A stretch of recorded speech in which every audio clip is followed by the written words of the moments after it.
So where does the cloud and the AWS services fit into that then, do you think, George? What can we do to help? The shared responsibility model, which for me has been an exceptional tool in explaining to people why there is no such thing as one GDPR solution. It's been quite an eye-opener for a lot of customers. If you take them through the journey of who has responsibility for what, and being able to understand that there is no single vendor that can give you a GDPR solution that will fix all your problems. It just doesn't exist. And any vendor that claims that are either naive or misleading, let's put it that way. But I think it's a great way of saying different parts of your infrastructure are responsible for different things around managing data. AWS in the cloud will help you take all of that worry about the security of the data out of that equation, so you can focus on the layer above and say, it's your responsibility to know what data you put in there. It's your responsibility to decide how you communicate that to your customers. The cloud or AWS will not sort that for you. Right. That's still your responsibility. So you kind of absolve yourself from that, saying, I put it in a safe place, therefore I'm done. But yeah, that's been a great tool in opening up and challenging conversations and challenging some of the perspectives the customers have on that.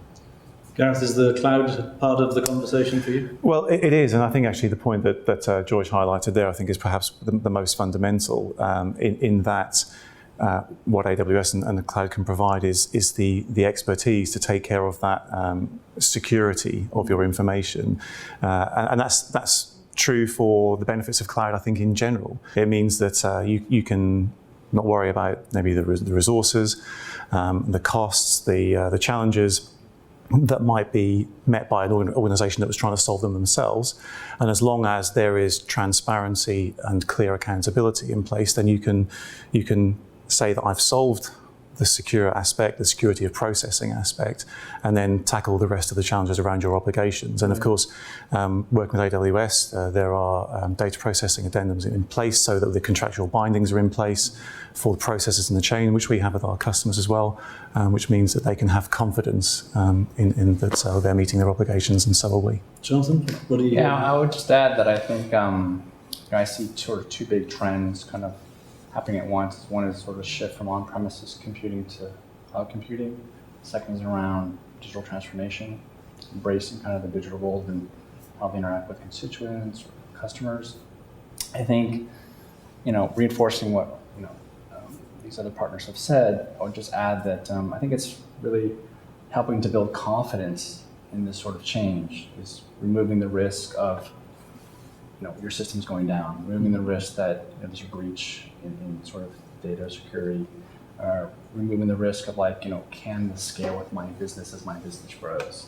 At the end of the day, it's providing that layer of infrastructure in a cost-effective way, at the same time allowing us, like at Tabaro, to build laser-focused services and applications that address very high pain points, either from a regulatory standpoint, a business processes standpoint, to really help drive the business and create efficiencies internally and externally. So I do think that combination is very timely. And again, it goes back to kind of focusing on delivering kind of customer-centric solutions. Right. So what would you say, Tim, are the top 2 or 3 things that AWS does in this respect? Yeah, for most of the customers I talk to, I think acceleration is the theme, right? They can use the cloud to accelerate their journey to GDPR compliance and the ongoing compliance activities that they have to do. They can do that faster. They can likely do it less costly in the cloud than they have been trying to do it on premise. And then so from that perspective, I think they can get to where they want to go, the security posture and the privacy requirements that they have. They can get there faster.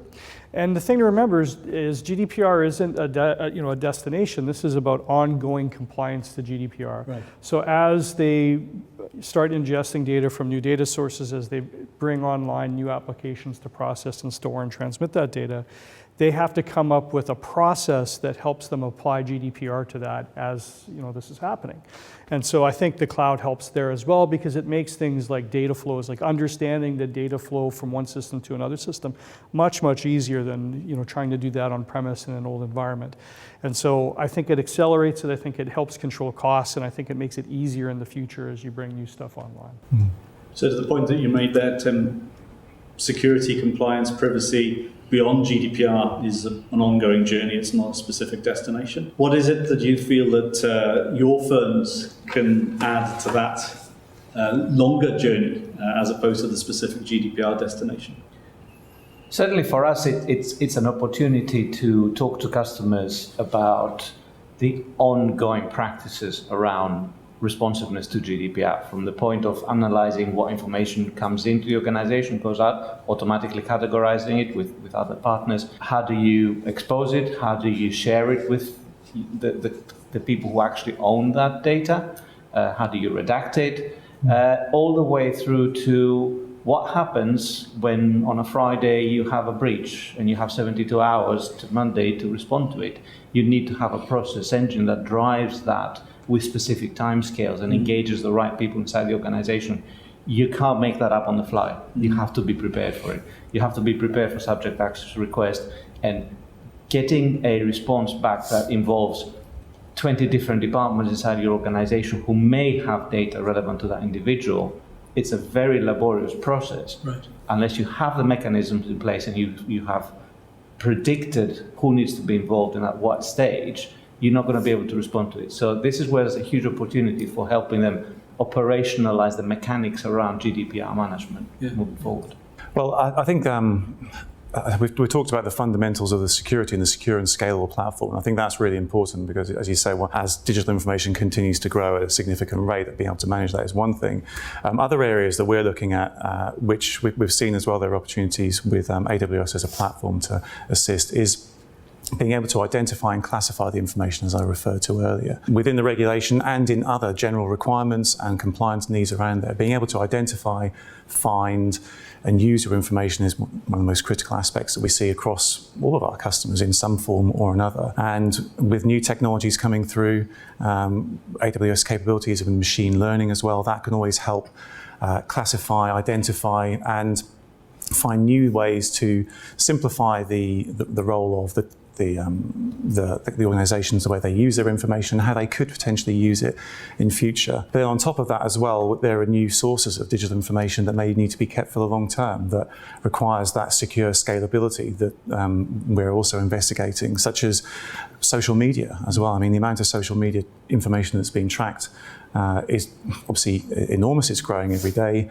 and that's becoming under the governance of certain regimes from national governments, state governments, and these are the challenges that we're assigned to work with our customers and look at how to solve. Of course, underneath which we need to have a secure platform. Right. Jonathan, the bigger picture? Yeah, I think the bigger picture is, I think we've all kind of touched on I think the foundational issues around regulation, cost, security. But I do think that data unto itself is not going to sort of change behavior or change the way of doing business. I think it's deriving insights, making that data more accessible, putting it in the right hands of the right users is really where I think this conversation is moving towards. So it's really how do you make use of the data? And I think from a public sector standpoint, we're finding a lot of questions around how can I provide a better service or service beyond normal business hours or provide services outside of someone actually coming into your doctor's office or visiting a department. So it's looking at how do we reach, service, provide ways to sort of improve the dissemination of information or content that's needed, maintain certain permits, regulatory requirements. All these things are up for grabs now, and I think working with AWS, the fact that you guys are innovating so fast will allow us to innovate our services that's built on top of it faster to help our clients adapt to kind of future needs. Finally, Tim, the bigger picture of security, compliance, and privacy?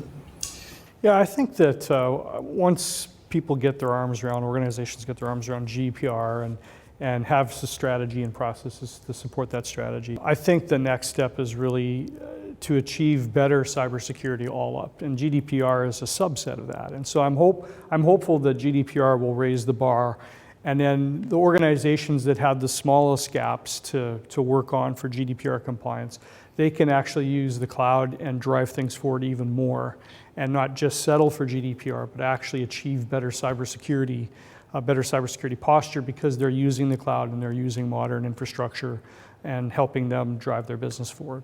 Very good.